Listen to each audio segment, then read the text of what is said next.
4 na taon na ang nakalipas mula nang tamaan ang buong sangkatauhan ng isang napakamisteryoso at nakamamatay na virus. Maraming tao ang namatay at halos gumuho ang mundo dahil dito. Pero may isang kakaibang bagay na napansin ng lahat, hindi inaatake ng virus ang sinumang may edad na 13 pababa. Sa gitna ng matinding kaguluhan na yon, may isang grupo na biglang lumitaw. Tinawag nila ang kanilang mga sarili na mga vampira. Nangako sila na poprotektahan nila ang mga batang nakaligtas, kaya isa-isa nilang tinipon ang mga ito at dinala sa isang lugar. Ngunit kalaunan, doon din nalaman ng mga bata ang malupit na katotohanan, ginawa lamang silang parang mga alagang hayop, mga sapi-pera na kinukunan ng dugo araw-araw. Lumipas ang 4 na taon mula nang mangyari ang lahat ng iyon. Sa loob ng mahabang panahong tratong parang mga hayop, hindi maiwasang mapuno ng galit ang isang batang lalaki na nagngangalang Yuichiro. Ngunit iba naman ang iniisip ng kanyang matalik na kaibigan na si Mika. Para kay Mika, hindi naman ganoon kasama ang mga vampira, dahil kahit papaano ay pinayagan pa rin silang mabuhay. Mas lalo namang nag-alab ang galit ni Yuichiro nang minsang makita niya ang 2 vampira na marahas na tinatrato ang ibang mga bata. Hindi na niya napigilan ang sarili at sinubukan niyang ilabas ang galit niya sa mga ito. Ngunit halos patay na siya ng mga vampira dahil sa ginawa niya. Mabuti na lamang at nakaligtas siya nang dumating ang isang vampirang kabilang sa Maharlika, si Ferid Batory. Mukhang kilala na ni Ferid si Mika at kapansin-pansin ang pagiging malapit nila sa isa't isa.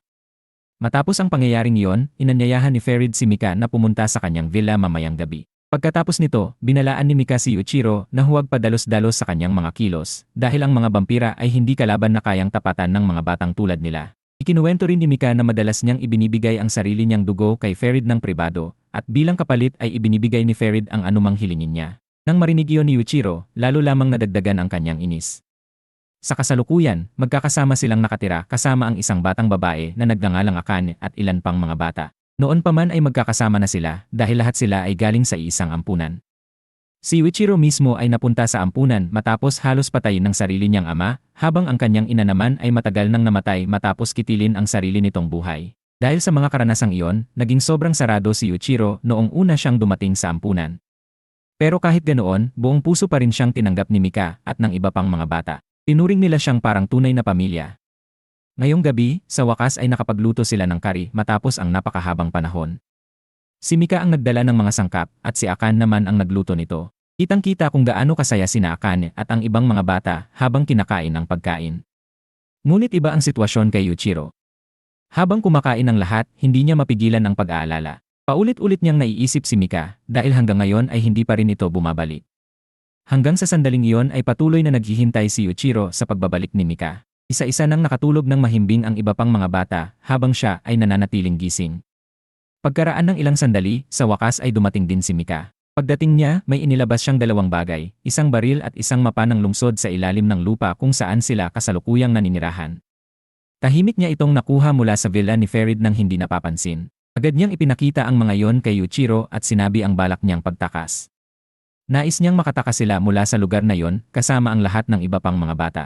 Ngunit nag-alinlangan si Yuichiro. Nag-aalala siya na baka mahawa sila ng virus na minsang sumalanta sa buong sangkatauhan.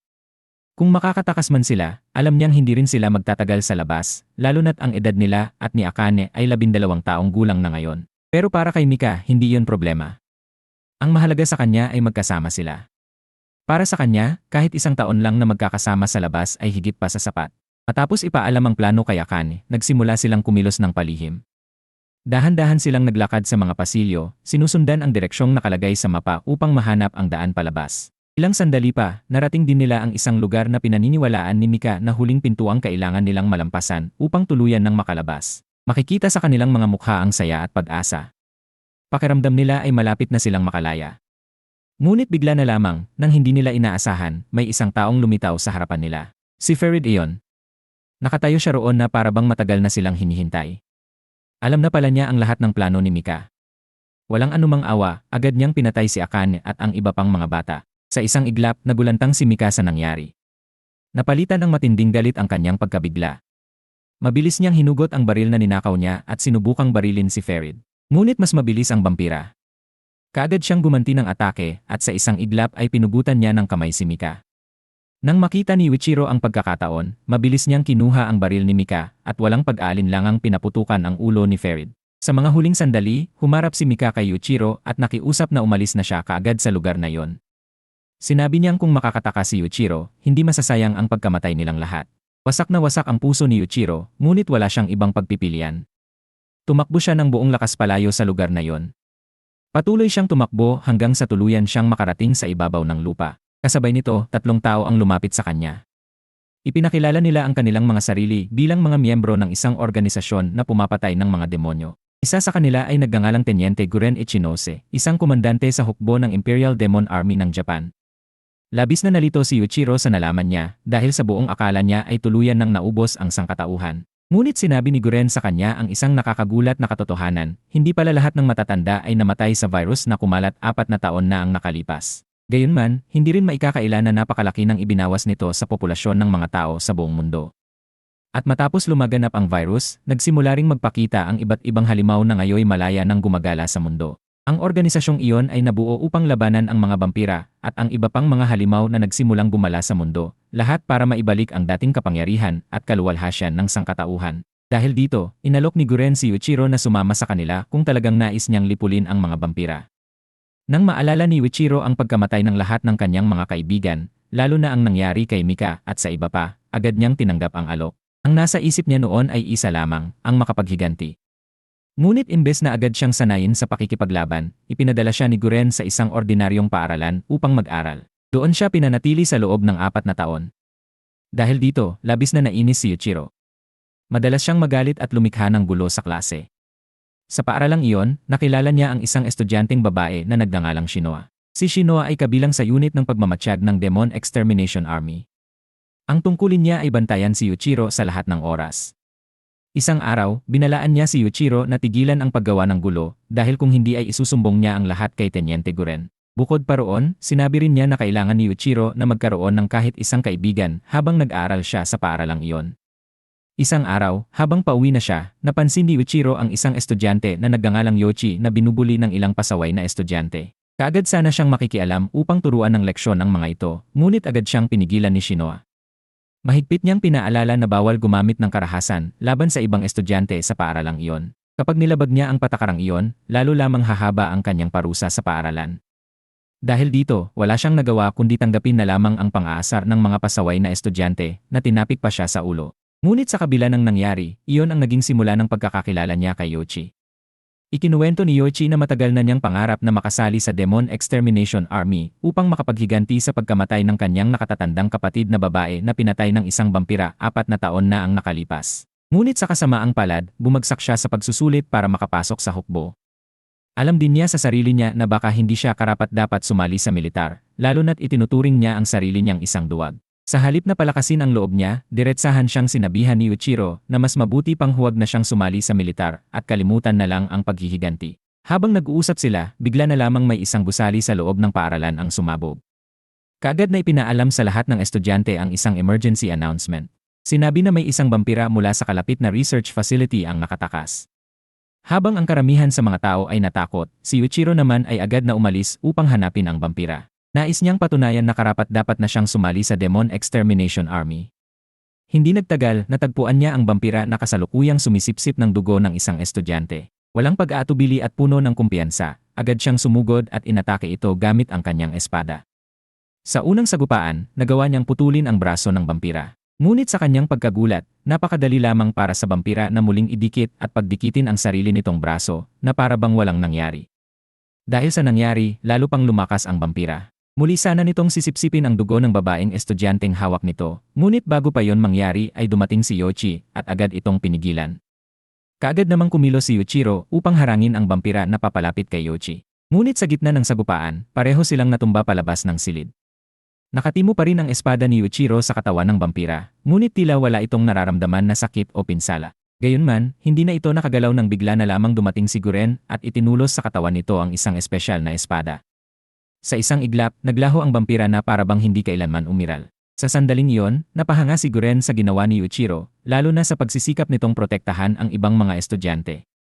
Ngunit ayon kay Guren, hindi pa sapat ang kakayahan ni Yuichiro upang makasama sa Muon Demon Company, ang unit na siya mismo ang namumuno. Matapos gamutin ang kanilang mga sugat, ipinaalam kay Yuichiro na siya ay itatalaga sa isang unit na nakatuon sa pagpuksa ng mga vampira sa ilalim ng pamumuno ni Guren. Ganoon din ang mangyayari kay Yoichi. Ayon sa militar, ito raw ay isang anyo ng pagkilala sa kanilang dalawa dahil handa nilang isinugal ang kanilang buhay upang iligtas ang iba. Ilang araw ang lumipas, at ang babaeng estudyanteng iniligtas ni Yuichiro noon ay lumapit sa kanya upang magpasalamat. Hindi lamang iyon, sinubukan din niyang ipahayag ang kanyang nararamdaman sa pamamagitan ng isang liham ng pag-ibig. Ngunit tila wala lamang iyon kay Yuichiro at hindi niya gaanong pinansin.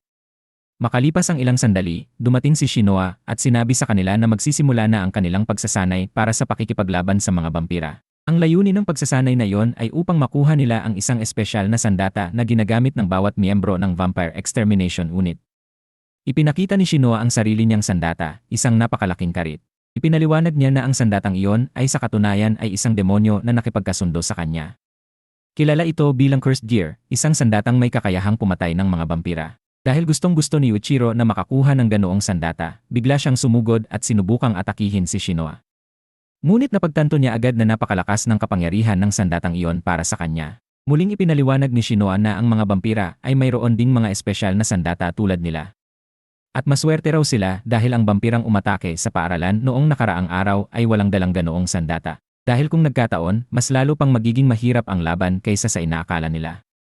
Dahil dito, palaging pinapaalala ni Guren sa kanila na napakahalaga ng pagtutulungan sa labanan. Hindi nagtagal, lumapit sa kanila ang dalawang estudyanteng dating nambubuli kay Yoichi. Ngunit ibang-iba na ang asal nila ngayon. Matapos nilang makita kung paano lumaban si Yoichi laban sa vampira, naging magalang na sila. Lumapit sila kina Yuichiro at Yoichi upang humingi ng tulong. May isa raw silang kaibigan na pumasok sa isang lugar at kailangan nila ng tulong upang mailigtas ito. Ang kaibigan ng dalawang estudyanteng iyon ay pumasok sa isang ipinagbabawal na silid at hanggang ngayon ay hindi pa rin bumabalik. Ipinaliwanag ni Shinoa na ang lugar na iyon ay isang mahigpit na ipinagbabawal na area na pag-aari ng militar. Sinumang pumasok doon ay maaaring makatanggap ng mabigat na parusa at sa pinakamasama ay maaari pang hatulan ng kamatayan. Sa totoo lang, ang tinatawag nilang ipinagbabawal na silid ay isang pasilidad ng pagsasanay na ginagamit ng Vampire Extermination Unit. Dahil dito, mahigpit na ipinagbabawal sa mga ordinaryong tao ang pumasok doon dahil may posibilidad na masapian sila ng mga demonyong naroon. Dinala ni Shinoa sina Yuichiro at Yoichi sa basement ng gusaling iyon habang ipinapaliwanag ang lahat. Ayon sa kanya, ang buong lugar na iyon ay talagang bahagi ng training ground para sa Vampire Extermination Unit. Marami ring demonyo ang nakatago sa basement ng paaralan. Ang mga estudyanteng makakapasok doon at hindi masasaniban ng demonyo ay saka lamang isasama sa mga unit ng hukbo. Sa madaling salita, ang paaralang iyon ay ginawa upang magsagawa ng malawakang eksperimento sa mga tao, upang malaman kung sino ang may kakayahang maging sundalo na lalaban sa mga vampira. Hindi nagtagal, narating din nila ang mismong lugar na hinahanap nila. Doon ay nakita nila ang kaibigan ng dalawang dating nambubuli kay Yoichi. Nakatayo pa rin ito roon at may hawak na palakol. Agad na sinabi ni Shinoa sa kanila na huwag gumawa ng anumang hakbang hanggat hindi pa dumarating ang Vampire Extermination Unit.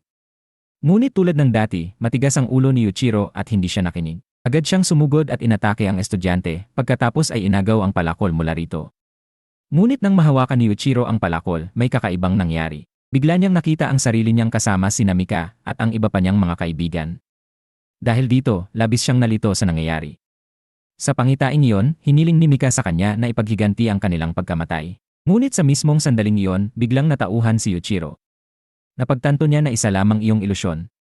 Alam niya sa sarili niya na hindi kailanman hihilingin ni Mika na maghiganti siya ng ganoon. Sa lakas ng kanyang determinasyon at galit, nagawa ni Yuichiro na sirain ang ilusyon ng demonyo. Pagkagising niya mula roon, kitang-kita ang paghanga sa mukha ni Shinoa. Humanga siya sa lakas ng isip ni Yuichiro na nagawang kumawala sa ilusyon ng demonyo. Gayunpaman, hindi ibig sabihin nito na mapapasa kanya na ang palakol. Ipinaliwanag ni Shinoa na hindi ganoon gumagana ang sistema ng kontrata sa mga sandatang iyon. Samantala, sa ibang lugar naman, makikitang buhay pa pala si Mika. Ngunit malaki na ang nagbago sa kanya, isa na siyang vampira ngayon. Nang iwan siya ni Yuichiro noon, dumating ang reyna ng mga vampira na si Cruel Tepes at natagpuan si Mika na halos mamatay na. Noong una, hiniling ni Mika na tuluyan na siyang patayin. Ngunit sa halip na pagbigyan ang kahilingan niya, pinainom siya ng dugo ni Cruel upang gawing isang vampira. Kahit naging vampira na siya, nanatili pa rin sa puso ni Mika ang kanyang mga alaala at damdamin. Sa kabila ng pagiging vampira, nananatili pa rin kay Mika ang damdamin ng isang tao. Las pa nga niyang iligtas ang mga taong inaatake ng mga halimaw. Dahil dito, palagi siyang kinukutya at itinataboy ng ibang mga maharlikang vampira. Mas lalo pa siyang minamaliit dahil hindi naman siya isang purong vampira. Sa kaibuturan ng kanyang puso, patuloy pa rin niyang sinisisi ang sarili sa lahat ng nangyari dahil siya ang nagmungkahi noon na tumakas sila. Makalipas ang ilang panahon, sa wakas ay nakapasok sina Yuichiro at Yoichi sa klase ng pagsasanay ng Muon Demon Company na direktang pinamumunuan ni Teniente Guren. Ngunit sa halip na maayos na ipakilala ang sarili sa klase, agad na nasangkot si Yuichiro sa isang pagtatalo sa isang estudyanteng nagngangalang Kimizuki. Nagsimula ang kanilang alitan dahil lamang sa pag-aagawan sa isang mesa. Malaki ang pag-asa ni Kimizuki na makapasok sa Demon Extermination Army dahil yon lang ang paraan upang makakuha siya ng tulong medikal mula sa militar para sa kanyang nakababatang kapatid na babae na kasalukuyang may sakit dahil sa virus. Ngunit ayon kay Guren, kahit isa si Kimizuki sa pinakamagagaling na estudyante sa klase, mahihirapan pa rin siyang matanggap sa hukbo. Ang dahilan ay hindi pa niya kayang hawakan ang cursed gear. Labis na nagulat si Kimizuki nang marinig na si Yuichiro ay nagawang makawala mula sa ilusyon ng demonyong nasa cursed gear. Bago magsimula ang pagsusulit para sa pagpili ng kanilang cursed gear, pinasailalim muna ni Guren si Yuichiro at ang iba pang mga estudyante sa isang pagsubok upang masukat ang kanilang kakayahan. Inutusan silang pumili ng kapareha na magiging kasama nila sa pagsubok. Agad na pinili ni Shinoa si Yoichi bilang kanyang kapareha. Samantala, napilitan si Yuichiro na gawing kapareha si Kimizuki dahil silang dalawa na lamang ang natitirang walang partner. Matapos itali ang kanilang mga kamay sa isa't isa, biglang pinalaya ang ilang mga halimaw na kontrolado ng militar upang umatake sa kanila. Ang layunin ng pagsubok na iyon ay upang makita kung paano sila magtutulungan bilang isang koponan. Ngunit bigla na lamang nahinto ang pagsusulit. Inutusan si Kimizuki na agad pumunta sa ospital dahil ang kanyang kapatid ay nasa kritikal na kalagayan. Sa una ay tumanggi si Kimizuki. Nais niyang ipagpatuloy ang pagsusulit. Ngunit agad siyang pinagalitan ni Yuichiro. Sinabi niyang hindi niya dapat pabayaan ang kanyang kapatid dahil kung sakaling mamatay ito, hindi na niya ito muling makikita. Ang mga salitang iyon ay agad nagmulat kay Kimizuki. Sa huli, nagpasya siyang iwan ang pagsusulit at pumunta sa ospital upang makita ang kanyang kapatid. Matapos malampasan ng kanyang kapatid ang kritikal na kalagayan, inutusan si Kimizuki na ilipat ito sa isang mas maayos na pasilidad para sa mas mabuting gamutan. Pagkatapos nito, si Yuichiro naman ay hinimok. Ni Yuichiro si Kimizuki na huwag sumuko. Sinabi niya na patuloy na iligtas ang buhay ng kanyang kapatid at labanan ang anumang panganib para sa mga mahal niya sa buhay. Habang abala si Yuichiro at Kimizuki sa kanilang mga laban at pagsasanay, sa kabilang panig naman, ang reyna ng mga bampira ay nagtipon kasama ang iba pang mga maharlikang bampira. Pakiramdam ng mga bampira ay nakatanta ang kanilang kaligtasan dahil sa pag-usbong ng Demon Extermination Army, isang puwersa ng tao na nagpatay na ng maraming kasamahan nila. Dahil dito, ipinahayag ng reyna ng mga bampira na handa na silang makipagdigma sa puwersa ng mga tao. Ilang sandali lamang ang lumipas, nagtipon naman ang mga commander ng Demon Extermination Army upang talakayin ang mga kahina-hinalang aktibidad ng mga bampira sa kanilang nasasakupan. Ngunit sa gitna ng pagpupulong, tila abala si Guren sa pagtulog at hindi pinapansin ang paligid. Dahil dito, nakatanggap siya ng babala mula kay General Hiragi, ang pinuno ng hukbo, subalit walang inis na ipinakita si Guren at patuloy lamang ang kanyang pagwawalang bahala. Pagkatapos maulit ang panghihikayat ni Yuichiro at Kimizuki, sa wakas ay binigyan sila ni Guren ng pagkakataon na subukan ang kontrata sa demonyo ng cursed gear. Ngunit bago sila pinayagang magpatuloy, sinuri muna ni Guren ang kanilang lakas ng isip. Hinugot niya ang kanyang sariling cursed gear, isang espada na pinamumugaran ng demonyo. Sa isang iglap, ang aura ng kapangyarihan nito ay nagdulot ng matinding epekto. Ang ilan sa mga estudyante ay nawalan ng malay sa sobrang lakas nito. Si Kimizuki ay nakaramdam ng sakit sa kanyang dibdib, ngunit nakatayo pa rin siya. Samantala, si Yuichiro at Yoichi ay tila hindi apektado kahit papaano.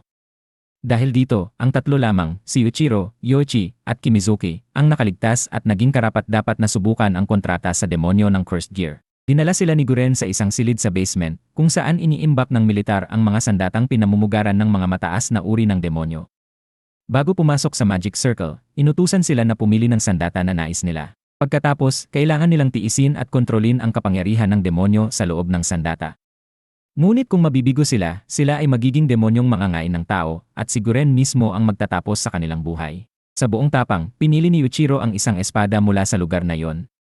Sa sandaling iyon, muli niyang nakita ang sarili niyang kasama si Mika. Ngunit sa pagkakataong ito, malinaw kay Yuichiro na isa lamang itong ilusyon. Alam niya na hindi totoong naroroon si Mika at hindi na niya hahayaang manipulahin ng ilusyon ang kanyang damdamin. Agad niyang hiningi sa anyo ni Mika na itigil ang paggaya sa mga mahal niya sa buhay at tumigil sa pagtatangkang manipulahin siya. Hiling ni Yuichiro sa ilusyon na itigil ang lahat at ibigay sa kanya ang kapangyarihan. Ngunit sa halip na sumunod, nagbago ang anyo ng demonyo at bigla siyang inatake. Gayunman, hindi natakot si Yuichiro. Patuloy niyang hiniling sa demonyo na ibigay sa kanya ang lakas na kailangan niya. Tumugon ng demonyo na maaari niyang ibigay ang kapangyarihan, subalit kailangan ni Yuichiro na ialay ang buong buhay niya sa paghihiganti. Sa sandaling iyon, dumating naman si Akane at ang iba pang mga bata mula sa ampunan. Sinimulan nilang himukin si Yuichiro, sinasabi na iniisip lang niya ang sarili at nakalimutan na nila na hindi patas para sa kanila. Ayon sa kanila, nararapat lang na iwan ni Yuichiro ang kanyang mga kaibigan sa kasalukuyan upang magpatuloy sa sariling layunin. Ngunit kahit na pinuno siya ng mga salitang iyon, nanatiling matatag si Yuichiro. Ang kanyang determinasyon at tibay ng kalooban ay hindi nagiba. Sa wakas, nagawa niyang sirain ang ilusyon. Namangha ang demonyo sa lakas ng kanyang paninindigan at determinasyon. Dahil dito, pumayag ito na sundin ang nais ni Yuichiro. Ngunit binigyang babala siya na kahit kaunti lamang ang pagdududa o pag-alinlangan, maaaring sakupin ng demonyo ang kanyang katawan. Ipinakilala ng demonyo ang sarili bilang Asuramaru. Ipinaliwanag nito kay Yuichiro na may kakaibang elemento na nakahiwalay sa loob ng katawan niya at pinaalalahanan siya na huwag lubos na magtiwala sa mga tao. Pagkatapos, ipinaalam ni Asuramaru na tapos na ang kanilang kontrata. Ibig sabihin, magiging kapangyarihan at espada na siya ni Yuichiro. Nang magising, natagpuan ni Yuichiro si Kimizuki na nakabalik na sa kanyang malay, habang si Yoichi ay nananatiling hindi pa nagigising. Sa loob ng isipan ni Yoichi, nakita niya ang kapatid na buhay at ligtas. Ngunit sa halip na manipulahin ang damdamin ni Yoichi, ipinakita ng demonyo ang katotohanan, hindi ito ang kanyang kapatid. Sa halip, nagdulot ito ng kapayapaan at pagmamahal. Napagtanto ni Yoichi na sa kabila ng galit at paghihiganti na nais niyang gawin dahil sa pagkamatay ng kapatid, sa loob niya ay ayaw niyang gumawa ng karahasan at pumatay. Hiniling ng demonyo na isuko ni Yoichi ang kanyang katawan upang siya na ang makagawa ng paghihiganti sa halip na si Yoichi mismo. Sa wakas, napilitan si Yoichi at tinanggap ang pangyayari. Nang makuha ng demonyo ang katawan niya, nagising si Yoichi na kontrolado na ng demonyo ang kanyang katawan.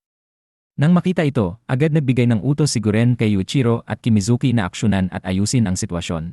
Ngayon ay nagbago na si Yoichi at naging isang demonyong mangangay ng tao. Ito ang magiging unang misyon ni Yuichiro at Kimizuki bilang mga miyembro ng Muon Demon Company sa Vampire Extermination Unit. Agad namang inatake sila ng demonyong sumakop kay Yoichi gamit ang pana. Sa simula, nag-atubili silang pumatay kay Yoichi. Ano man ang mangyari, kaibigan pa rin niya si Yoichi, kaya't sa halip ay iniiwasan nila ang bawat pag-atake niya. Pinilit ni Yuichiro na ipalakas ang loob ni Yoichi at kunin muli ang kontrol sa kanyang katawan, subalit ang mga salita niya ay hindi pa rin sapat upang gisingin si Yoichi mula sa impluensya ng demonyo. Habang tumatarget ang demonyo kay Yuichiro, sa halip na umatras, itinapon niya ang kanyang espada at hinayaan na lamang na siya ay tuluyang tamaan. Buong tiwala niya na hindi siya papatayin ni Yoichi. Kasabay nito, sinubukan rin ni Guren na gisingin si Yoichi, pinapayo na huwag lamang magtago at lumabas na sa impluensya ng demonyo. Sa wakas, lahat ng mga salita at pagsisikap nila ay nagbunga. Nawala na ang impluensya ng demonyo at nakuha na ni Yoichi ang kontrol sa kanyang katawan. Hindi niya mapigilang umiyak at pasalamatan sina Yuichiro at ang iba pa. Pagkatapos, pinaalalahanan siya ni Guren na huwag na masyadong magpadala sa paghihiganti dahil mayroon na siyang mga kaibigan at kasama na dapat protektahan. Ang parehong payo ay ibinigay niya rin kay Yuichiro, imbes na magpakalunod sa nakaraan, mas mabuting lumaban para sa mas magandang hinaharap. Hindi na nagtagal, inihanda nila ang kanilang sarili na direktang pumunta sa linya ng unahan. Batay sa impormasyong nakuha ni Guren, ang mga vampira ay nagsimulang tangkaing sakupin ang Shinjuku, kaya't pupunta sila roon upang tulungan ang mga unit ng Demon Extermination Army na naroon. Habang nagbabantay sa himpapawid, nakita nila ang isang grupo ng mga vampira na patungong Shinjuku. Sa kanilang hanay, napansin nila si Mika. Kinabukasan, handa na sina Yuichiro at ang iba pa na bumiyahe patungong Shinjuku. Ito ang unang pagkakataon na lalabas sila mula sa loob ng mga pader ng proteksyon matapos ang ilang taon. Bago sila umalis, ipinakilala ni Guren ang isang masigla at medyo pasaway na babae na nagngangalang Mitsuba na magiging bagong kasama nila sa lima. Sa simula, ayaw ni Mitsuba na makasama sa mga baguhan gaya nila at agad siyang nakipagtalo kay Shinoa nang magtagpo sila. Ipinaliwanag ni Guren na bawat koponan ay dapat may 5 miyembro, kung kulang, mas mahihirapan silang labanan ang mga vampirang may armas. Pinayuhan din niya silang huwag kumilos ng mag-isa at laging protektahan ang isa't isa bago sumabak sa Shinjuku. Pagkatapos ng mga paalala, inutusan sila ni Guren na bumiyahe. Sila papuntang Harajuku, dala ang impormasyon na may mga ulat tungkol sa mga tao roon na hinahabol at ginawang baka ng ilang grupo ng vampira. Inutusan sila ni Guren na sirain ang mga vampira at palayain ang mga bihag bago sila tuluyang magtungo sa Shinjuku. Habang naglalakbay, hindi tumitigil si Mitsuba sa pag-ikot ng kanyang mga paalala, palaging pinapaalalahanan silang maging maingat. Nang makarating sila sa stasyon ng Harajuku, biglang tumakbo ang isang batang babae, hinahabol ng isang halimaw, patungo sa kanila. Sa halip na agad iligtas ang bata, nagbabala si Mitsuba na huwag gumawa ng anuman. Ipinaliwanag niya na ang batang babae ay ginawang pain-trap ng mga vampira para sabihan sila sa likod. Ngunit hindi nakinig si Yuichiro. Kahit alam niyang maaaring may bitag, hindi niya kayang hayaang mamatay ang batang babae. Agad siyang tumakbo upang iligtas ito. Katulad ng sinabi ni Mitsuba, naganap na ang bitag. Tatlong vampira ang biglang lumitaw at inatake si Yuichiro ng sabay-sabay. Kinailangan niyang labanan ang tatlo ng sabay. Sa bawat hampas ng kanyang espada, namangha ang mga vampira sa lakas na taglay ni Yuichiro. Nang maramdaman nila ang aura ng galit sa loob niya, nagpa siya ang tatlo na umatras at lisanin ang lugar. Ngunit ang ginawa ni Yuichiro ay labis na ikinagalit at ikinairita ni Mitsuba. Ayon sa kanya, inilagay ni Yuichiro sa panganib ang lahat. Aminado man si Yuichiro na nangyari na iyon, hindi niya pinagsisihan ang pagliligtas sa batang babae. Humingi siya ng paumanhin sa kanyang aksyon. Para kay Mitsuba, si Yuichiro ay nagpapaalala sa kanya ng kanyang sarili noon, isang panahon na, tulad ni Yuichiro, ay nagmamalasakit siya sa kanyang mga kasama at kumikilos ng walang pakundangan kahit na pinapayuhan na huwag gawin. Sa kalaunan, nauwi iyon sa pagkawala ng lahat ng kanyang kasamahan. Matapos makakuha ng impormasyon mula sa batang babae, nagpatuloy sila patungong underground station, kung saan kinukulong ng mga vampira ang mga taong ginawang baka. Pagdating nila roon, nakita nila ang maraming bata na nakaupo lamang, tila walang pag-asa at hindi sumusubok tumakas, kahit na walang vampira na nagbabantay sa kanila. Ang mga batang iyon ay nagpabalik ng alaala kay Yuichiro sa kanyang nakaraan. Napagtanto niya ang sarili niya noon, isang bata na natatakot at walang magawa sa gitna ng panganib. Pinaliwanag ni Mitsuba na mas pinipili ng mga bata na manatili sa loob ng kwartong iyon dahil sa itaas, ang mga mabangis na halimaw ay naghihintay upang gawing biktima sila. Sa loob naman, bagamat pinoprotektahan sila ng mga vampira, kailangan nilang ialay ang kanilang dugo bilang kapalit. Di naglaon, nakaharap nila ang mga vampira na nagbabantay sa lugar. Mabuti na lamang at mga vampira lamang ito ng mababang ranggo at hindi gaanong malakas, kaya't madaling natalo nila ang mga ito. Matapos ang laban, pinalaya nila ang lahat ng mga batang bihag. Nang malaman ni Mitsuba na si Yuichiro ay dati ring katulad ng mga batang iyon, naunawaan niya kung bakit palaging gustong tumulong ni Yuichiro sa iba. Ilang sandali pagkatapos, nagpatuloy sila patungong Shinjuku gamit ang isang kotse na naayos ni Kimizuki. Pagdating sa pader ng depensa ng Shinjuku, biglang narinig nila ang malakas na pagsabog mula sa loob ng kuta. Isang vampira ang lumitaw at hinarang sila. Agad na sinabihan ni Yuichiro si Kimizuki na ituloy ang pag-usad at sumugod sa vampira gamit ang kotse, sapagkat ang nasa harap nila ay isang vampira ng mataas na angkan. Ngunit kayang hindian ng vampira ang pagsunggab ng kotse. Sinubukan naman ni Yoichi na atakehin ang vampira gamit ang pana, ngunit walang epekto sa kalaban. Sa kabila ng lahat, gumalaw ang vampira ng napakabilis at inatake si Shinoa, subalit naagaw pa rin ni Yuichiro ang sitwasyon at nahadlangan ang paglusob. Hindi nagtagal, dumating ang dalawang vampira pang may mataas na angkan, kaya't wala nang ibang pagpipilian ang grupo kundi labanan ng todo ang mga vampira. Ngunit sa hindi inaasahang pangyayari, nagpa siya ang mga vampira na ipagpatuloy ang labanan sa ibang pagkakataon dahil si Ferret ay naghihintay sa kanila sa linya ng unahan. Bagamat natuwa si Mitsuba sa pag-alis ng tatlong vampira, hindi ganoon ang naramdaman ni Yuichiro. Pakiramdam niya ay parabang niloloko sila ng mga vampira at nadismaya siya. Kahit na may hawak na siya ng cursed gear, napakalayo pa rin ang diferensya ng lakas nila kumpara sa mga vampira ng mataas na angkan. Ipinaliwanag ni Shinoa na dahilan ito kung bakit palagi silang pinaalalahanan na magtulungan upang masiguro na maprotektahan nila ang isa't isa sa mga laban na darating. Ilang sandali pagkatapos, nagsimulang umatake ang mga vampira sa benteng ng Shinjuku mula sa himpapawid. Unti-unti nilang naipasok ang kanilang sarili sa kuta matapos na bumangga ang isang eroplano na may dalang mga bomba nagwasak. Ang malalaking pader ng benteng matapos bumangga ang eroplano na may dalang bomba, kaya't naging daan ito para makapasok ng madali ang mga vampira sa loob. Agad na sumiklab ang matinding labanan. Kasama ni Yuichiro at ng kanyang grupo, nakipaglaban din sila laban sa mga vampira sa loob ng benteng.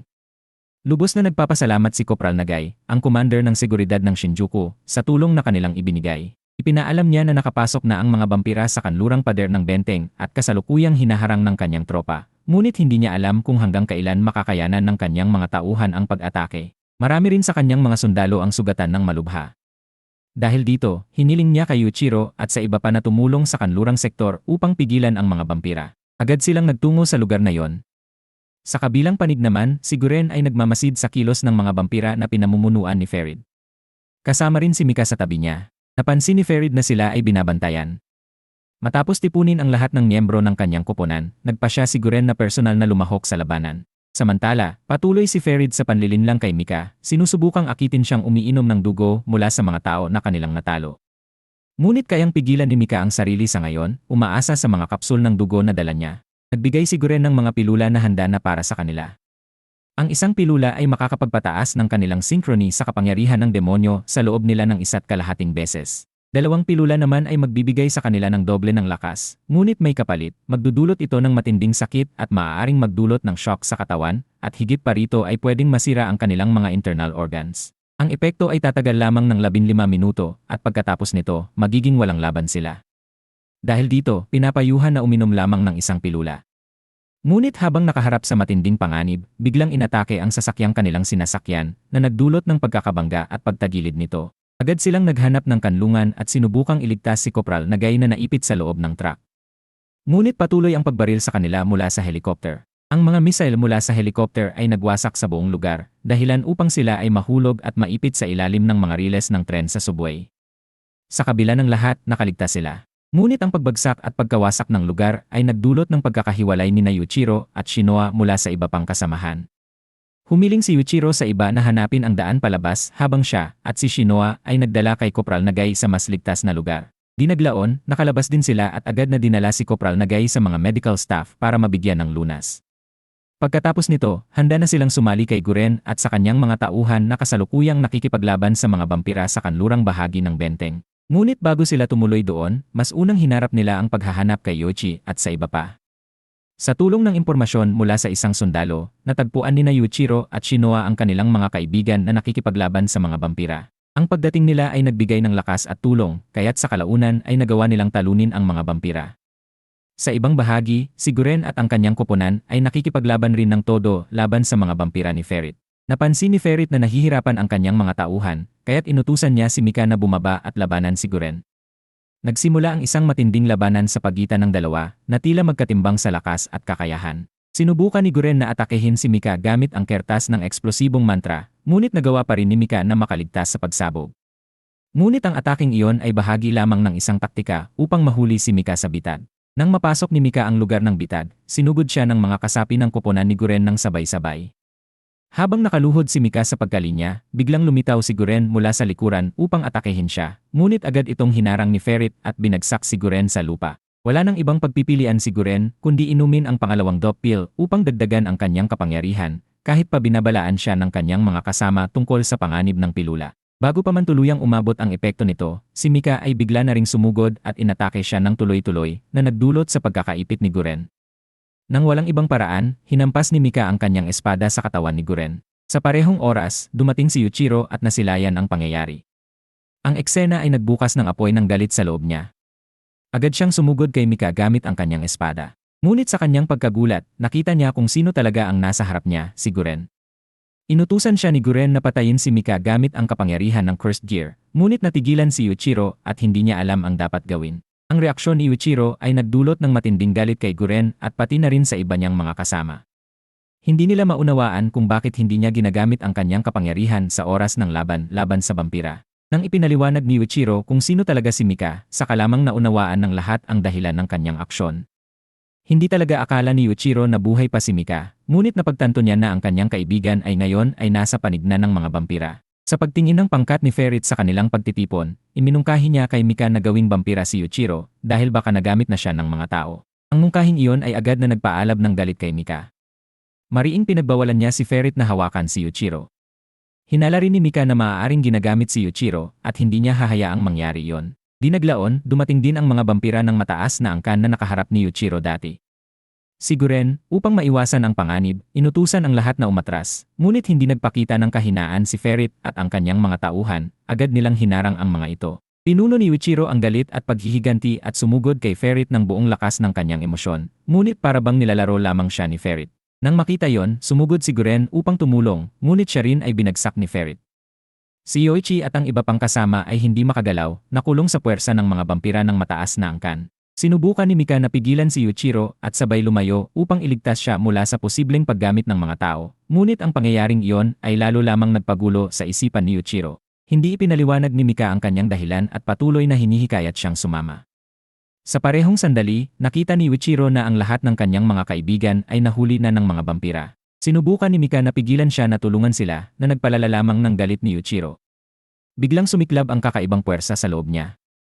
Sa kanyang isipan, muling nagpakita si Asuramaru na nakamasid sa mga pangyayari sa kalangitan. Sinabi nito na hindi ito gumawa ng anumang aksyon, at kahit siya mismo ay na-intimidate ng mga halimaw na nasa loob na ng katawan ni Yuichiro. Inirekomenda ni Asuramaru na mas mabuting tumakas si Yuichiro kasama si Mika, kung hindi, mawawala ang kanyang pagkataong tao. Sa sandaling iyon, tumunog ang trompeta mula sa itaas, senyales na ang mga halimaw sa loob ni Yuichiro ay magigising.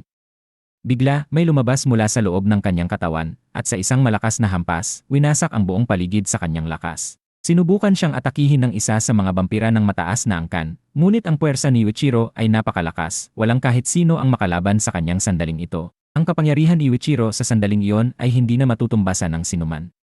Pinili niyang umatras upang iligtas ang kanyang sarili. Alam na rin ni Guren ang mangyayari at nanatiling kalmado sa sitwasyon. Ngunit si Yuichiro, na nawalan na ng kontrol, ay dahan-dahang lumapit kay Shinoa at tila balak siyang atakehin. Agad namang inilagay ni Mika ang kanyang sarili bilang panangga upang pigilan si Yuichiro. Ayaw niyang maitaboy si Yuichiro na pumatay ng tao. Hindi lang nanatiling nakatingin si Shinoa, agad niyang niyakap si Yuichiro at paulit-ulit na nanawagan sa kanya, sinisikap na maibalik ang kanyang kamalayan. Matapos ang maraming beses na paghingi, sa wakas ay bumalik ang sarili ni Yuichiro sa pagkontrol ng kanyang katawan. Bagamat nanatili siyang nasa panganib, hindi nag-atubili si Guren, ang kanilang layunin na magbigay ng sapat na oras ay natupad na. Sa parehong oras, si Shinya Hiragi, isa sa mga commander ng pasukan ng Exorcist, ay tumutok at tumira kay Ferid mula sa malayo, ngunit mabilis pa ring nakaiwas si Ferid. Kasabay nito, dumating ang buong puwersa ng pamilya Hiragi, ang pinakamalakas na pamilya sa Japan at pinuno sa organisasyon ng Exorcist. Agad nilang kinuha ang kontrol sa labanan at pinunuan ang pagtatanggol laban sa mga vampira. Ilang araw pagkatapos ng labanan, pumunta si Shinoa sa isang underground laboratory ng Exorcist. Sa simula, ipinagbawal siya ng mga gwardiya na pumasok, kahit na miyembro siya ng Vampire Extermination Unit. Ngunit nang ipakita ni Shinoa na siya ay kabilang sa pamilya Hiragi, agad siyang pinayagan.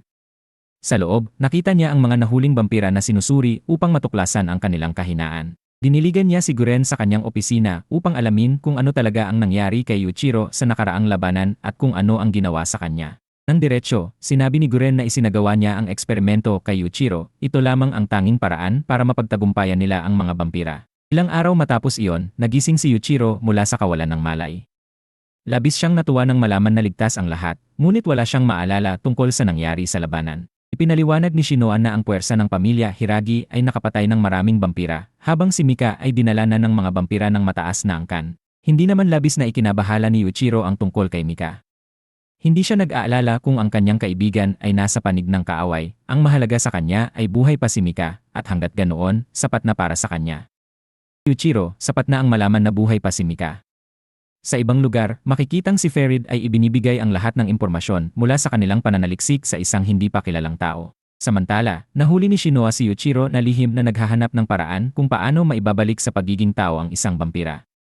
Ipinaliwanag ni Shinoa na napakabihira ng kasong tulad kay Mika, dahil mismong ang mga vampira ay ayaw dumami ang kanilang lahi. Dagdag pa rito, tanging ang mga vampirang kabilang sa mataas na uri lamang ang may karapatang gawing vampira ang isang tao, ibig sabihin, isa si Mika sa mga piniling iyon. Ngunit sa kabila ng lahat, aminado si Shinoa na wala pa siyang alam na paraan kung paano maibabalik si Mika bilang tao.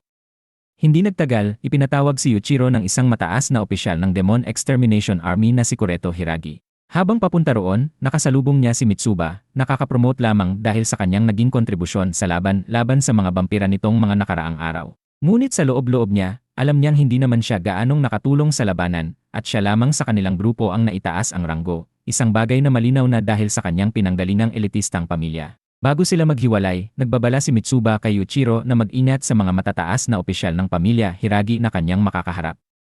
Pagdating doon, agad niyang nakaharap si Kureto Hiragi, isa sa pinakamalalakas na pinuno ng Demon Extermination Army. Wala nang paligoy-ligoy, bigla siyang inatake ni Kureto upang subukin ang kanyang lakas, ngunit wala man lang nagawa si Yuichiro para lumaban. Dinala siya sa isang silid interogasyon kung saan nadatnan niya sina Yoichi at Kimizuki na nakatali na. Ipinahayag ni Kureto na kung nais niyang mabuhay ang kanyang mga kaibigan, kailangan niyang sagutin ng tapat ang lahat ng tanong. Kaunti lamang ang impormasyong hawak ni Kureto tungkol kay Yuichiro. Nagtataka siya kung paanong nakakuha agad si Yuichiro ng isang Black Demon weapon sa maikling panahon, at lalo na't wala siyang mahanap na anumang detalye tungkol sa pinagmulan nito. Tinanong niya si Yuichiro kung ano ba talaga ang kanyang layunin at misyon. Mariin itong itinanggi ni Yuichiro at iginiit na hindi siya isang espiya. Ngunit sa halip na maniwala, lalo lamang pinahirapan ni Kureto ang kanyang mga kaibigan. Muli siyang tinanong kung bakit siya iniligtas ni Guren, at kung bakit dala niya ang apelyidong Hyakuya. Ipinaliwanag ni Yuichiro na nakuha niya ang pangalang iyon mula sa ampunan kung saan siya lumaki. Ngunit sa sumunod na sinabi ni Kureto, tila may mas malalim na lihim sa likod ng pangalang Hyakuya na maaaring magbago sa lahat ng alam ni Yuichiro tungkol sa kanyang sarili. Ipinaliwanag ni Kureto na ang Hyakuya ay pangalan ng isang sinaunang sekta ng Salamangka na dati nang umiral sa Japan bago pa kumalat ang virus. Nagkunwari ang grupong iyon bilang isang ampunan upang makakalap ng mga batang ulila na kalaunan ay ginawang mga eksperimento. Dahil dito, pinaghihinalaan ni Kureto na si Yuichiro ay isa sa mga naging resulta ng mga eksperimento nilang iyon. Dahil sa hinalang iyon, iniisip ni Kureto na may pinapakinabangan si Guren sa kung anuman ang nasa loob ni Yuichiro. Kaya inalok niya si Yuichiro na sumama sa kanya upang siya mismo ang gumabay sa landas nito. Ngunit bago pa sumagot, hiniling muna ni Yuichiro na pakawalan ang kanyang dalawang kaibigan. Pagkalabas nila, agad hinarap ni Yuichiro si Guren at humingi ng paliwanag. Hindi naman ito itinanggi ni Guren, direkta niyang sinabi na iniligtas niya si Yuichiro upang magamit ito. Ngunit sa halip na magalit, tinanggap iyon ni Yuichiro dahil alam niyang malamang ay patay na siya kung hindi siya iniligtas noon. Makalipas ang ilang sandali, sinimulan ni Shinoa at Mitsuba ang pagsasanay sa kanila kung paano gamitin ng tama ang kapangyarihan ng kanilang mga cursed gear. Ang unang hakbang ay pahiran ng sarili nilang dugo ang kanilang sandata upang makipag-ugnayan sa demonyong nasa loob nito. Hindi na naghintay pa si Yuichiro, agad niyang pinahiran ng dugo ang kanyang espada. Dahil dito, agad na nagbantay si Shinoa at ang iba pa, handang kumilos kung may mangyaring masama. Ngunit bigla na lamang nawalan ng malay si Yuichiro. Sa kanyang isipan, muli siyang napunta sa kanyang subconscious at hinarap ang masasakit na alaala, lalo na ang sandaling tangkain siyang patayin ng kanyang ama. Ngunit mabilis niyang napagtanto na isa lamang itong ilusyon. Nang muling sumulpot si Asuramaru at tangka siyang atakehin, sa halip na lumaban, itinapon ni Yuichiro ang kanyang espada. Sinabi niyang ayaw niyang labanan si Asuramaru, sa halip kailangan niya ang tulong nito. Hiniling niya na maging kaibigan niya ito. At matapos ang sandaling iyon, nagising muli si Yuichiro. Samantala, matagumpay ring nalampasan ni Kimizuki ang pagsasanay at napigilan ang tukso ng demonyo sa kanyang sandata. Si Yoichi naman ay mas nauna pang nagtagumpay sa kanila. Ayon sa kanya, matagal na siyang nakikipag-usap sa kanyang demonyo at naging malapit na nga sila sa isa't isa. Sa kabilang banda, ang reyna ng mga bampira ay muling nagsagawa ng isang pulong kasama ang iba pang mga bampirang maharlika sa pamamagitan ng isang remote na pagpupulong. Sa gitna nito, ipinakita ni Ferid ang nangyari kay Yuichiro sa nakaraang labanan. Hindi lingid sa kaalaman ng mga bampirang iyon ang tungkol sa kakaibang kapangyarihan ni Yuichiro, tinawag pa nila itong isang uri ng ultimate weapon. At dahil dito, nagsimulang magtanong ang mga bampira ano nga ba talaga ang tunay na nilalang na nasa loob ni Yuichiro. Ang mga pahayag na iyon ay agad nagdulot ng pagdududa sa iba pang mga bampirang maharlika. Lalo na't si Krul mismo ang nagsabi na winasak na niya ang sekta ng Hyakuya 8 taon na ang nakalipas upang tapusin ang mga eksperimento nito. Ayon kay Krul, pinatay niya ang lahat ng batang nasa ampunan. Ngunit hindi naniwala si Leskar sa sinabi niya. Para sa kanya, malinaw na nagpapatuloy pa rin ang eksperimento at mas lalo pa nga itong umunlad. Pagkatapos ng pulong, ibinuhos ni Krul ang kanyang galit kay Ferid. Pakiramdam niya ay sinasadya siyang ipahiya nito sa harap ng ibang mga bampirang maharlika. Ngunit walang pag-aalinlangang inamin ni Ferid na sinadya niyang pakawalan si Yuichiro noon. Inalok pa niya si Krul na magtulungan sila at magbahagi na ng impormasyon. Kapalit nito, hindi niya ibubunyag ang lihim na hindi naman talaga tuluyang winasak ni Krul ang sekta ng Hyakuya 8 taon na ang nakalipas.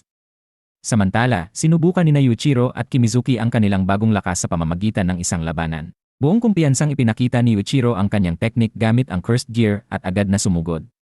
Ngunit nang ipakita ni Kimizuki ang sarili nitong kapangyarihan, biglang umatras si Yuichiro at tumangging ipagpatuloy ang laban, dahilan saan niya ay nakakatakot ang kakayahan ni Kimizuki. Sa kabila nito, labis namang humanga sina Shinoa at Mitsuba sa bilis ng pag-unlad ng tatlo sa paggamit ng kanilang cursed gear.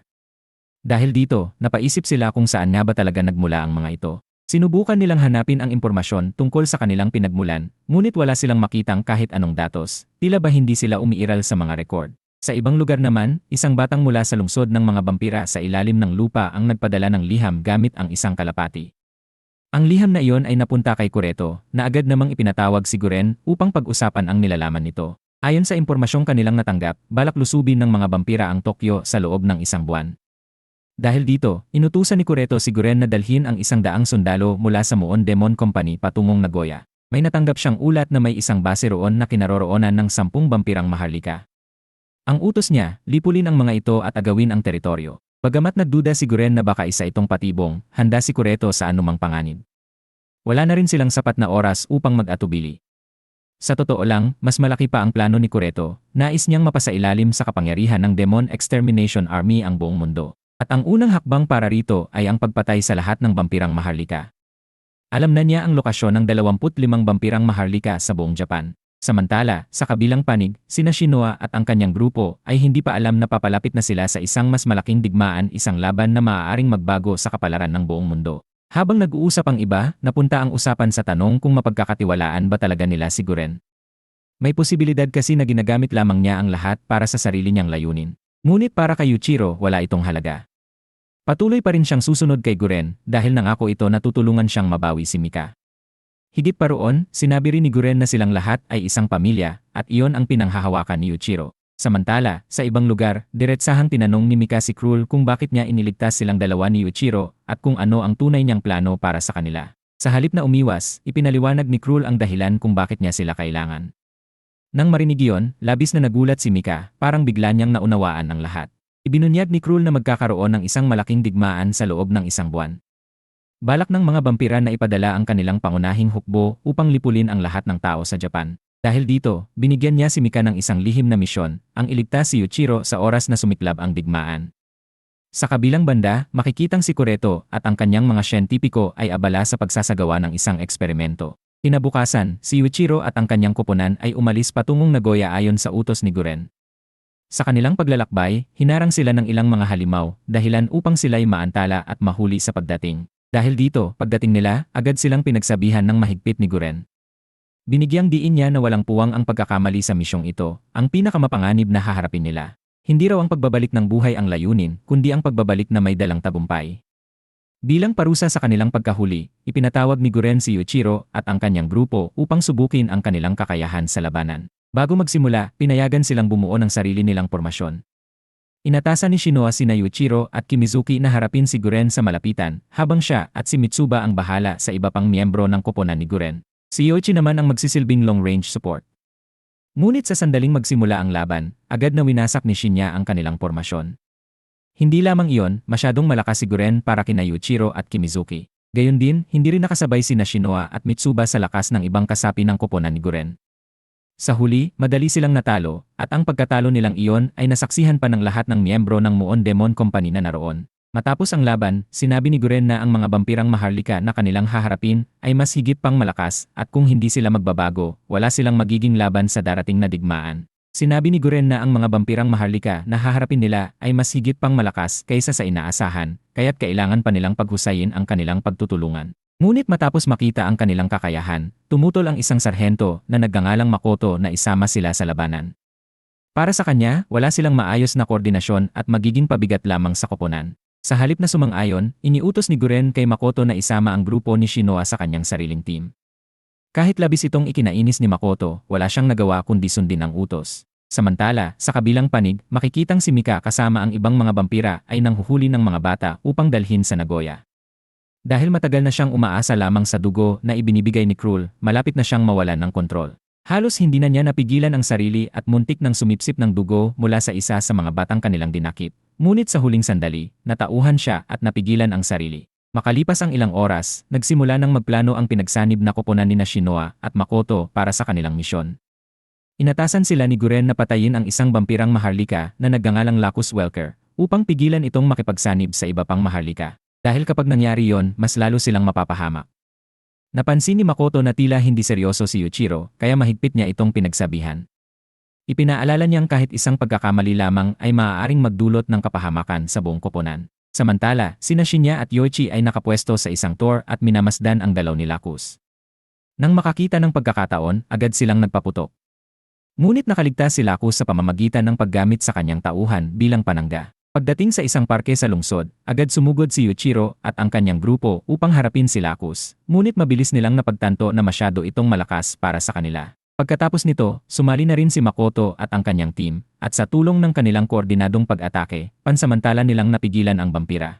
Ngunit nang sabay na susugod sina Makoto at Yuichiro, biglang nakawala si Lacus. Pinutol niya mismo ang sarili niyang braso upang makatakas. Dahil dito, iniutos ni Makoto na muling ayusin ang kanilang pormasyon at ihanda ang panibagong pag-atake. Ngunit may ibang plano sina Kimizuki at Yuichiro. Alam nila na kayang ibalik ng mga vampira ang kanilang mga naputol na bahagi ng katawan, ngunit hindi nila kayang palitan ang tuluyang nawala. Kaya't agad sinaksak ni Kimizuki ang naputol na braso ni Lacus at nagbanta, kung nais nitong maibalik ang kanyang kamay, kailangan nitong sumuko. Dahil dito, nagalit ng husto si Lacus at muling sumugod sa kanila, ngunit sa hindi inaasahang pagkakataon, bigla rin itong umatras. Na para bang may mas mahalagang bagay na kailangang harapin. Nang makita ni Lacus sina Yoichi at Shinya na nakahanda ng magpaputok, napagtanto niyang wala na siyang ligtas na daan. Hindi sinayang ni Wichiro ang pagkakataon, agad siyang sumugod mula sa likuran at matagumpay na tinamaan at nasugatan ang vampira. Nang maramdaman ni Lacus na tuluyan na siyang napalilibutan at wala ng takas, pinili niyang wakasan ang sarili niyang buhay kaysa mahulog sa kamay ng mga tao. Walang pag-aatubili, itinarak niya ang kanyang espada sa sarili niyang katawan. Nagulat man ang lahat sa ginawa niya, nakaramdam din sila ng ginhawa. Sa wakas, natapos nila ang kanilang misyon nang walang nasasaktan sa kanilang panig. Sa ibang lugar naman, si Guren at ang kanyang koponan ay matagumpay ring nakapatay ng isang vampirang maharlika. Ngunit hindi nagtagal, dumating si Kusunoki, isa sa mga kasapi ng ibang team, nasugatan at halos wala ng lakas. Sa kanyang huling sandali, ibinalita niya na ang kanilang koponan na may 40 miyembro ay nalipol ng 3 vampirang maharlika sa City Hall. 20 sa kanila ang napatay, habang ang iba ay ginawang bihag upang magsilbing pain kay Guren. Pagkatapos niyang maihatid ang balitang iyon, tuluyan ng pumanaw si Kusunoki. Kahit malinaw na isang patibong iyon, nagpasya pa rin si Guren na pumunta roon upang iligtas ang kanilang mga kasama. At bukod doon, ang susunod nilang target ay isa pang vampirang maharlika, si Crowley. Samantala, sa City Hall, naroon si Crowley kasama ang 2 pang vampirang maharlika. Sila rin ang tinutukoy ni Kusunoki bago siya mamatay. Habang sinusuri ni Crowley ang isang cursed gear na nakuha mula sa isang napatay na sundalo, napaisip siya kung paano nagkaroon ng ganitong sandata ang mga tao. Alam niyang ang sandatang iyon ay kayang makasugat at pumatay ng mga vampira, kaya't naniwala siyang may isang vampirang may mataas na ranggo na naglalabas ng impormasyon patungo sa mga tao. Sa kabilang panig naman, patuloy na naghihintay ang pinagsanib na koponan ni Makoto at Shinoa sa pagdating ng iba pang grupo. Hindi nagtagal, dumating ang team na pinamumunuan ni Ihara. Kitang-kita sa kanilang mga mukha ang lungkot, kahit nagtagumpay sila sa kanilang misyon, kapalit naman nito ang buhay ng 10 kasamahan. Dahil dito, pinahinga muna ni Wichiro ang grupo ni Ihara, habang sila ang ipinaliwanag ni Guren sa kanila na ang 9 na koponan na inatasang humarap sa 3 vampirang maharlika sa City Hall ay tuluyang natalo. Dahil dito, ang susunod nilang misyon ay talunin ang mga vampirang iyon at iligtas ang kanilang mga kasamahang bihag. Agad na dinala ni Guren ang koponan ni Shinoa at Makoto patungo sa City Hall, habang si Ihara at ang kanyang grupo ay iniwang maghintay sa iba pang koponan na hindi pa dumarating. Ilang sandali pa, may isa pang team na dumating upang makiisa kay Ihara. Ngunit sa parehong oras, biglang dumating ang mga helicopter na may sakay na mga vampira at agad silang pinalibutan. Kasama sa mga ito si Mika. Sa biglaang pag-atake, walang nagawa si Ihara at ang kanyang mga kasama kundi matalo ng mabilis. Nang mapagtanto nilang wala na silang laban, iniutos ni Ihara ang Z-Code 24. Isa-isa, kinagat ng mga sundalo ang lasong kapsula na itinago sa kanilang mga bibig, at sa isang iglap, lahat sila ay namatay. Nakita iyon ni Mika at agad niyang tinanggal ang kapsula mula sa bibig ni Ihara upang pigilan itong mamatay. Mahina niyang bumulong na magpanggap itong patay kung nais nitong mabuhay. Pagkatapos, tinanong niya kung nasaan si Yuichiro. Sa una, tumanggi si Ihara at hiniling na patayin na lamang siya ni Mika. Samantala, ang 2 kasamang vampira ni Mika ay nag-aya sa kanya na sumama sa kanila patungo sa City Hall kung saan naroon si Crowley. Nang marinig iyon, biglang tumayo si Ihara at sumugod kay Mika. Ipinahayag niya na si Yuichiro at ang kanyang grupo ay patungo rin sa City Hall, at kung pupunta roon ang mga vampira, malalagay sila sa matinding panganib. Naniniwala si Ihara na kilalang-kilala ni Mika si Yuichiro, kaya't ibinigay niya ang impormasyong iyon. Pagkatapos nito, nilinlang ni Ihara ang 2 kasamang vampira ni Mika sa pamamagitan ng pagsasabing ang ibang puwersa ng Demon Extermination Army ay patungo sa Botanical Garden. Matapos iyon, hiniling ni Ihara kay Mika na tapusin na ang kanyang buhay dahil wala na raw natitira sa kanya. Ngunit tumanggi si Mika at sinabi na siya na mismo ang magtapos nito. Sa sandaling paalis na ang mga vampira, biglang umatake si Ihara mula sa likuran gamit ang kanyang pana. Dahil dito, napilitan si Mika na gawin ang hiling nito, agad niya itong pinatay. Pagkatapos, inutusan ni Mika ang kanyang 2 kasama na maunang pumunta sa Botanical Garden, habang siya naman ay pupunta sa ibang lugar upang magsiyasat. Nagdahilan siya na hindi siya nagtitiwala sa sinabi ni Ihara. Samantala, si Guren at ang kanyang koponan ay nakarating na sa City Hall. Matapos suriin ang paligid, natuklasan ni Guren kung saan ginagawang bihag ang kanilang mga kasamahan. At malinaw na isang matinding laban ang naghihintay sa kanila. Bago nila iligtas ang kanilang mga kasamahang bihag, napagpasyahan muna ni Guren na subukin ang lakas ng 3 vampirang maharlika na kanilang haharapin. Kung sakaling masyado itong malakas para sa kanila, wala silang magagawa kundi iwan ang mga bihag. Hindi matanggap ni Wichiro ang desisyong iyon, ngunit ipinaliwanag ni Guren na mas mahalaga ang kabuang lakas ng kanilang hukbo. Ang tunay nilang misyon ay hindi iligtas ang lahat, kundi patagalin ang laban upang mabigyan ng oras ang pangunahing puwersa ng Demon Extermination Army na nasa Shibuya. Sa madaling salita, sila ay nagsisilbing pang-istorbo lamang sa mas malaking plano. Nang matukoy nila ang lokasyon ng target, agad nagpaputok si Yoichi, ngunit walang epekto ang kanyang attack kay Crowley. Agad niyang napagtanto na ito ang parehong vampirang Maharlika na nakalaban nila sa Shinjuku at isa itong napakalakas na kalaban. Ipinaliwanag ni Shinya na may dalawang pagpipilian sila, alinman sa patayin ang mga bihag bago pa sila pahirapan, o hatiin ang kanilang puwersa upang sabay na lumaban at magligtas, ngunit ang ikalawang opsyon ay napakadelikado. Matapos mag-isip, pinili ni Guren ang mas mapanganib na opsyon.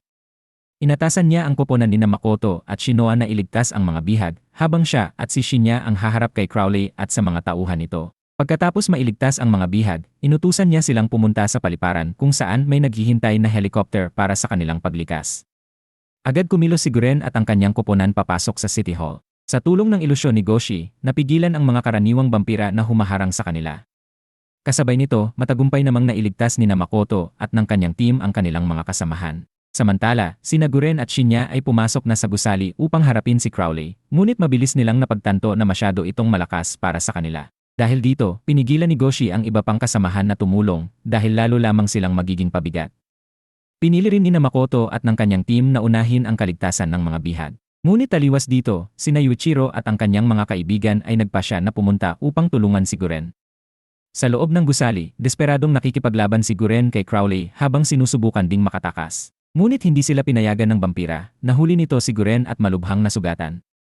Sa sandaling iyon, tila papalapit na ang pinakamasamang maaaring mangyari, at ang buhay ni Guren ay nakasalalay na lamang sa kung may darating pa bang tutulong sa kanya. Sa mismong sandali na papatayin na si Guren, bigla na lang sumulpot si Yuichiro kasama ang kanyang koponan at agad nilang inatake si Crowley. Pero sa kasamaang palad, dumating din ang dalawa pang vampirang Maharlika at napigilan nila ang kanilang pag-atake nang walang kahirap-hirap. Halos wala nang magawa sina Yuichiro at Shinoa laban sa lakas ng dalawang iyon. Dahil dito, wala nang ibang pagpipilian si Shinoa kundi utusan silang umatras. Maging si Guren ay paulit-ulit na sinasabing iwan na siya at tumakas na sila. Pero hindi matanggap ni Yuichiro iyon. Ayaw niya itong iwan, kaya kahit anong pilit, gusto pa rin niyang iligtas si Guren. Dahil sa tigas ng ulo niya, napilitan si Kimizuki na hilahin siya palayo ng sapilitan. Habang hahabulin sana sila ng dalawang vampirang Maharlika, biglang napuno ng nag-aapoy na lava ang buong gusali. Lumalabas na yun pala ang ilusyon na ginawa ni Goshi. Kahit si Crowley ay napahanga dahil kaya nitong maapektuhan kahit ang isip ng isang vampirang Maharlika tulad niya. Sinubukan ng mga kasamahan ni Guren na samantalahin ang pagkakataon para umatake, pero walang ni isa sa kanila ang tumama. Sa huli, madali lamang winasak ni Crowley ang ilusyon. Samantala, sa ibang lugar, makikitang abala si Kureto sa paghahanda ng buong hukbo para sa pagpunta sa Nagoya. May dala rin silang isang espesyal na kargamento na isinakay sa helicopter. Matapos makatakas mula sa City Hall, hindi napigilan ni Yuichiro ang kanyang galit. Sinisi niya ang lahat at iginiit na hindi nila dapat iniwan si Guren. Sinubukan siyang pakalmahin ni Shinoa, sinasabing kung ikukumpara, mas mabigat ang pinagdadaanan ni Shinya dahil matagal na itong kasama ni Guren, pero kahit ganoon, nagawa pa rin itong kontrolin ang sarili. Plano sana nilang pumunta sa paliparan para sundan ang koponan ni Makoto, pero muli na namang tumanggi si Yuichiro. Hindi niya kayang iwan si Guren, isang taong itinuring na niyang pamilya. Doon niya naalala ang nangyari 4 na taon na ang nakalipas, noong siya ay iniligtas ni Guren. Sa panahong iyon, lubog siya sa matinding trauma, pero si Guren ang palaging nariyan para bigyan siya ng lakas at pag-asa. Sinabi pa nito sa kanya na ipagpatuloy lang ang buhay, dahil darating ang araw na may mangangailangan ng tulong niya, at doon magkakaroon ng tunay na saysay ang kanyang buhay. Dahil sa alaala na yon, tuluyan nang nagpasya si Yuichiro na bumalik at iligtas si Guren. Walang pag-aalinlangan, nilunok niya ang 2 doping pills para palakasin ang sarili. Dahil dito, lalong nagpanik sina Shinoa at ang iba pa, dahil sa loob ng isang araw, nakadalawang beses na siyang uminom ng ganoong klaseng gamot at alam nilang may kapalit iyon na maaaring ikapahamak niya. At ang kinatatakutan nila tuluyan niyang nangyari. Biglang nagsuka ng dugo si Yuichiro at bumagsak sa lupa. Nang tingnan nila, wala na siyang pulso, tumigil na ang tibok ng kanyang puso. Hindi makapaniwala sina Shinoa at ang iba pa sa nangyari, parang hindi nila matanggap na sa isang iglap na wala siya. Samantala, sa kabilang panig, dumating si Mika kasama ang 5 niyang kasamang vampira sa City Hall. Ngunit sa hindi inaasahang pagkakataon, siya mismo ang pumatay sa 5 iyon. Sa loob ng kanyang isipan, muling napunta si Yuichiro sa kanyang subconscious at doon niya nakaharap si Asuramaru. Walang pag-aalinlangan, agad siyang humingi ng kapangyarihan. Pero sinabi ni Asuramaru na huli na ang lahat, patay na siya. Ang mga tabletang ininom niya ay tuluyang sumira sa kanyang mga laman loob at puso sa loob lamang ng ilang sandali. Kahit ang kakayahan niyang mag-regenerate ay hindi na kayang iligtas siya. Ngunit may isang bagay na hindi maintindihan ni Asuramaru, bakit naroon pa rin si Yuichiro? Dahil ang lugar na yon ay hindi ang mundo ng mga patay. Ibig sabihin, hindi pa siya tuluyang namamatay. Pinaghinalaan ni Asuramaru na may kinalaman ang mga anghel kung bakit nananatili pa siyang buhay. Habang nag-iisip, napansin ni Yuichiro ang isang trompeta, isang tila sangkakala na nakahandusay sa paligid.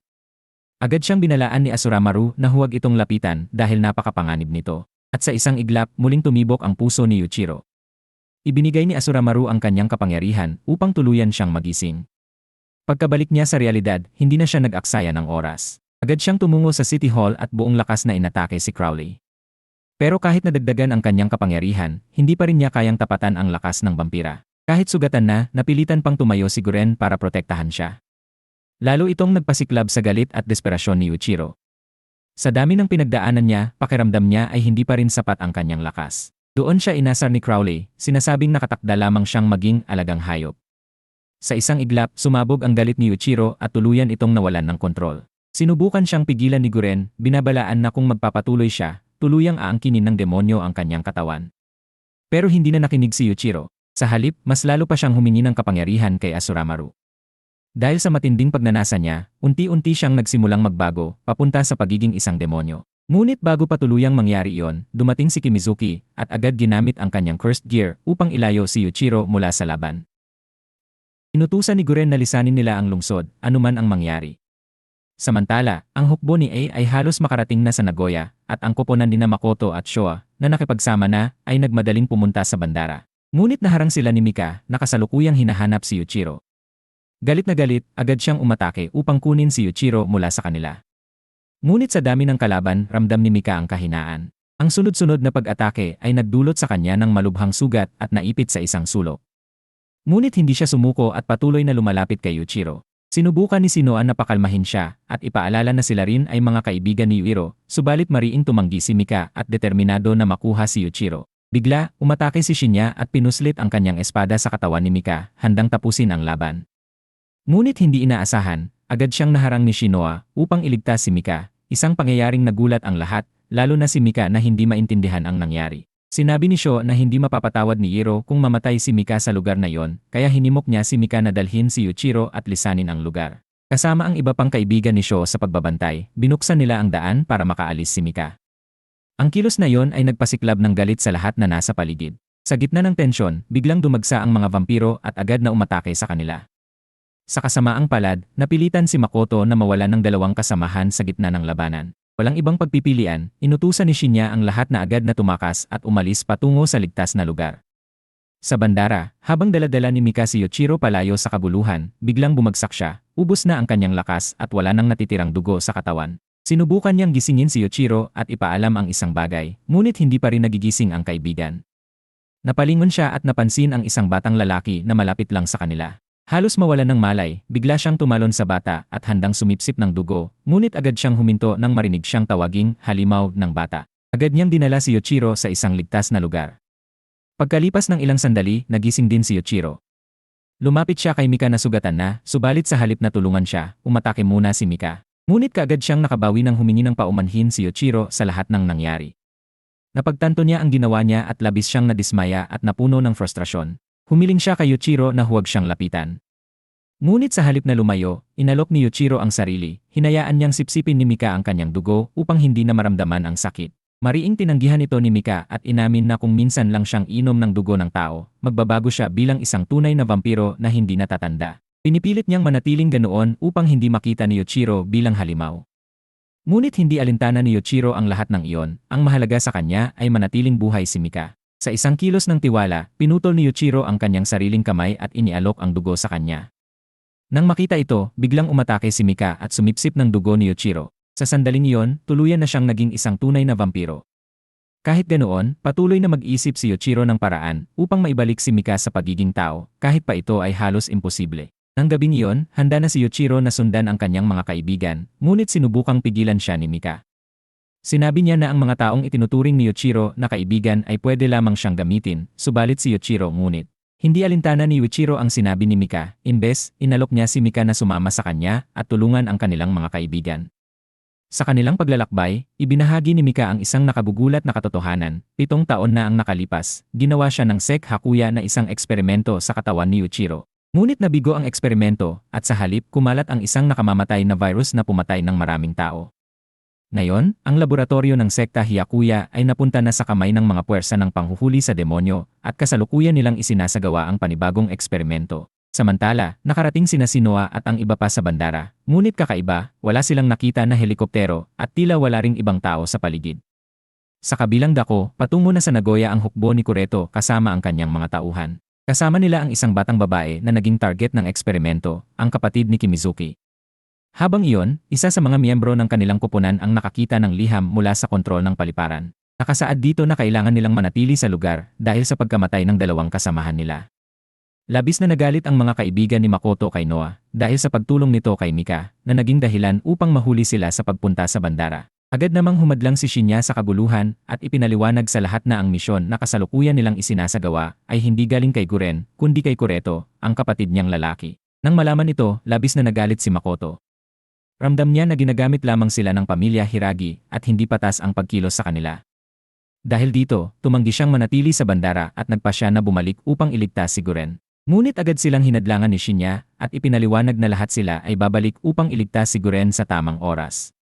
Sa ibang dako, nakarating na sa Nagoya ang Iria at ang kanyang hukbo. Walang patumpik-tumpik, agad inakusahan ni Cowley si Ferit bilang taong nagbunyag sa lokasyon ng mga maharlikang vampiro sa Nagoya sa mga hukbo ng panghuhuli sa demonyo. Inamin ni Ferit na ginawa niya ito upang alisin ang mga maharlikang vampiro na kabilang sa panig ng Ye, subalit iginiit niyang hindi siya ang utak sa likod ng lahat ng pangyayari. Ginawa niya ito upang alisin ang mga maharlikang vampiro na kabilang sa panig ng Ye, ngunit iginiit ni Ferit na hindi siya ang utak sa likod ng lahat ng pangyayari. Samantala, patuloy na pinahirapan ng isa sa mga tauhan ng Ye si Guren upang pilitin siyang magbigay ng impormasyon, ngunit matibay pa rin si Guren at hindi nagbubukas ng bibig. Ang sunod-sunod na pagdurusa ay unti-unting nagdulot kay Jen ng pagkawala ng malay.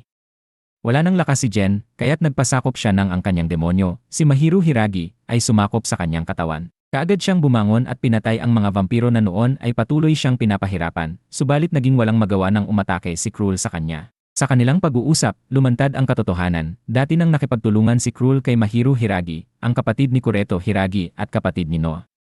Ipinaliwanag ni Guren na patay na si Mahiru at ngayon ay nagbago na siyang demonyo. Ipinabatid niya rin na ang mga hukbo ng panghuhuli sa demonyo ay magsasagawa ng eksperimento sa bandara.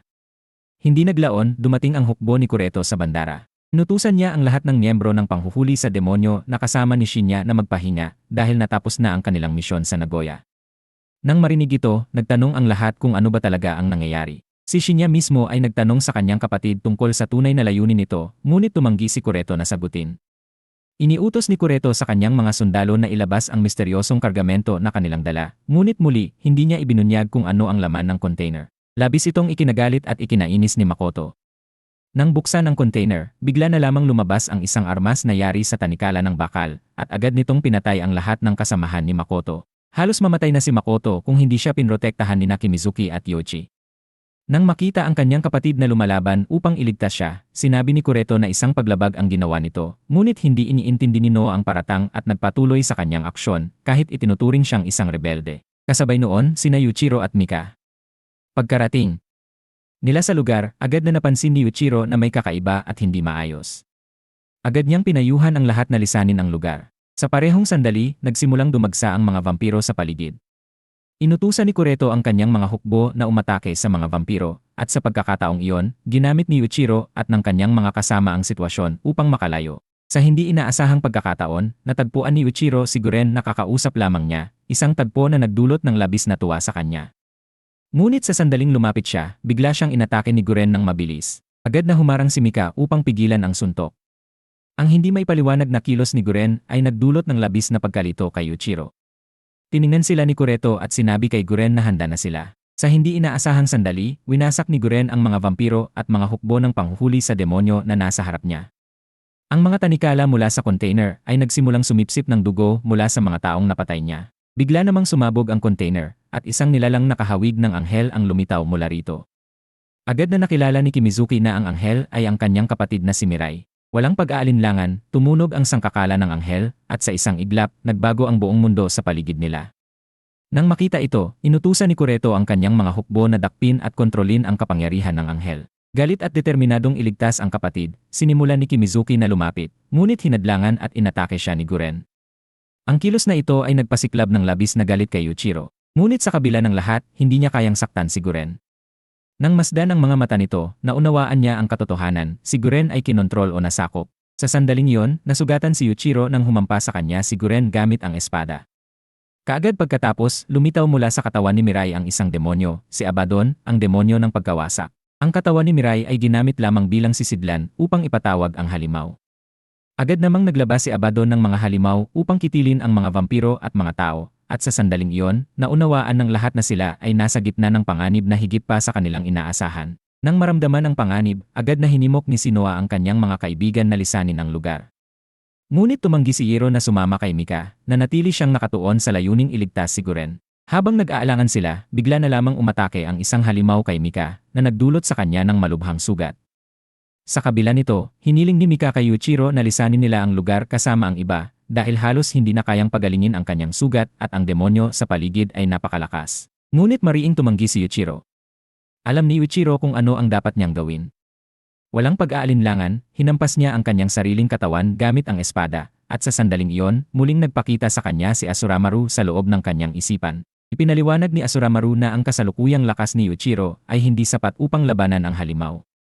Subalit alam na rin ni Jiro ang katotohanan, ang paunahing layunin ay kunin ang sangkakala na nakahandusay sa lugar. Kahit na mapanganib sa kanyang sariling kaluluwa, hindi pinansin ni Yuichiro ang peligro at piniling ituloy ang kanyang misyon.